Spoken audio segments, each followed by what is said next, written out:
Carson Réunion et la ville de Saint-Joseph vous présentent C'est Saint-Jo. Au sommaire cette semaine, retour sur la formation des agents sur le finisher, le travail des élèves de Parc à Moutons sur la Première Guerre mondiale et enfin rencontre avec une conseillère numérique. C'est maintenant, c'est Saint-Jo.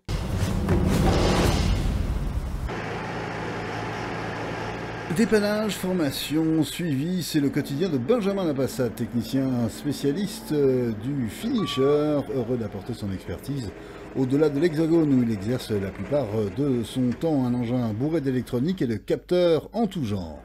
Sur un engin comme celui-là, la principale difficulté c'est de savoir prendre le chantier, donc savoir tout mettre en œuvre pour ça.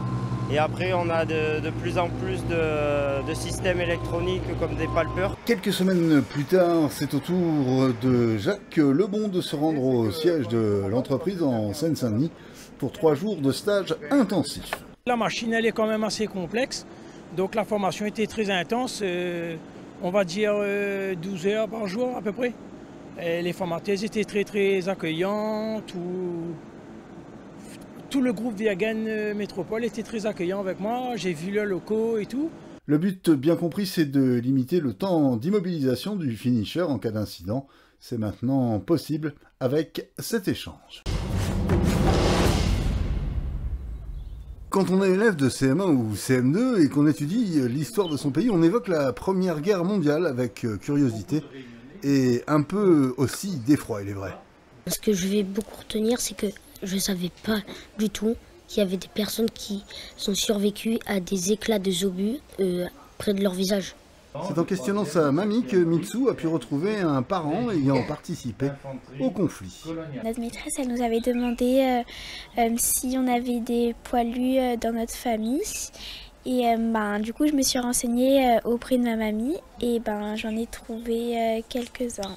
Leur professeur a pris pour support en octobre la venue dans notre ville de la flamme du soldat inconnu. C'était l'occasion de travailler sur le devoir de mémoire et ensuite on a décidé de continuer le travail sur la réalisation d'un carnet de poilus. Monsieur Landry, qui a activement contribué au recensement des poilus saint-joséphois de 14, s'étonne toujours de cette spontanéité qui n'appartient qu'aux enfants.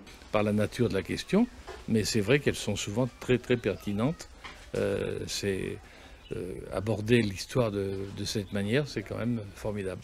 Voilà une façon originale d'intéresser les enfants à une histoire, il est vrai, qui a eu lieu il y a plus d'un siècle.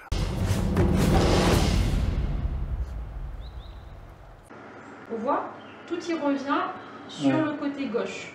Des conseils personnalisés pour Jean-Luc. À 70 ans, le senior rencontre des difficultés à réaliser certaines démarches en ligne. C'est Anaïs, conseillère numérique, qui l'assiste point par point, une aide appréciée. Tout ça, j'aurais pas pu faire, moi. Il faut vraiment... Moi, si j'avais pris des notes, j'aurais suivi la procédure, je dirais. Pour arriver sur la page, bien sûr. Mais après, pour partir après, pour refaire, pour arriver à faire partir vraiment... Il faut vraiment savoir, là. Quelle que soit la démarche à réaliser en ligne, Anaïs accompagne les demandeurs. Les requêtes sont multiples, que ce soit un suivi collectif ou individuel. De nombreuses demandes viennent de nos Gramounes. On va vraiment accompagner à l'utilisation de base et ensuite, petit à petit, vraiment selon la demande de la personne, continuer le suivi. Les rendez-vous peuvent se prendre auprès des maisons France Service. Ce soutien est totalement gratuit pour la population.